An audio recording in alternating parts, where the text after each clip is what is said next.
Maglalagay na nga ng semento para sa hagdanan natin.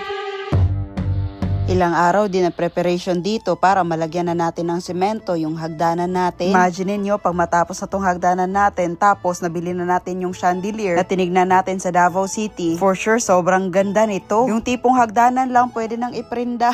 Dahil nga tapos na mag-finishing dito sa first floor ng bahay natin, kaya ginawa na talaga nila yung hagdanan natin para hindi daw tayo mahirapan. Char! Mahirap din pala gumawa ng hagdanan, no? Kasi tignan nyo, oh, sa pagbuhos, bumababa yung semento, tapos kukunin na naman, tapos ibabalik sa taas. Parang kailangan talaga taasan ng pasensya. Buti na nga lang din, meron na tayong mixer ngayon. At least kahit papano, hindi na sila mahirapan sa pagmix ng mga semento na ilalagay sa hagdanan natin. Ano kaya maganda sa hagdanan natin? Pure semento lang siya or lalagyan natin siya ng kahoy na design? Sa amin kasi gusto namin may kahoy siya, tapos parang may glass. Uy naku, mahal kaya yung mga ganon? Feeling ko ba, madadapa din kami sa presyo. Hindi na kasi talaga basta-basta yung mga presyo ng mga materyales sa mga bahay ngayon. Lalong-lalo na kung gusto mo talaga bongga at elegante tignan ng bahay mo, mapapawaw ka talaga sa gastos. Naglalaban-laban yung isip namin ba? Gusto sana namin hindi kami makagastos ng malaki, kaso nga lang, since nagpabahay na kami, gusto din namin na sulitin na. Sino ang pipiliin ko, huy? Kung kayo kami, ano kaya yung magandang desisyon at praktikal? Pwede naman kasi kahit malaki yung bahay natin, simplihan lang natin yung design, diba? At dito nga, may prepare na din sila sir, pang second floor na hagdanan natin. Kibali kasi dalawa yung hagdanan na madadaanan mo papuntang second floor at dalawang hagdanan din papuntang rooftop natin. At syempre kinabukasan dahil pwede nang daanan yung naunang nabuhusan, edi inisting talaga natin, uy kung matibay ba talaga? At goods naman, char, akala mo talaga ba? At dahil nga hindi pa tuyo yung isang hagdanan papunta sa second floor, dito pa rin tayo dadaan sa malupit na hagdanan. Bakit nga ba tayo pupunta ng second floor? Parang may iniwan talaga kami dun ba na paulit-ulit naming binabalik-balikan. Pero actually gusto lang talaga namin tignan, parang makichismis ba? Kibali sa araw na to lang nila to nabuhusan. At bukas na bukas din, pwede na daw yan. Pwede nang apakan, ang bilis lang pala matuyo, no? At dahil nga tapos na yung dalawang hagdanan papunta sa second floor, nag-finishing na naman dito si sir sa paligid ng hagdanan papuntang rooftop natin para pag matapos na siya, hagdanan papuntang rooftop na naman yung gagawin niya. At nung sumunod na araw nga, sinubukan na naming umakyat sa dalawang hagdanan na nagawa na nila. At may abang na nga dito na hagdanan papuntang rooftop natin. Tara, samahan nyo kami sa rooftop.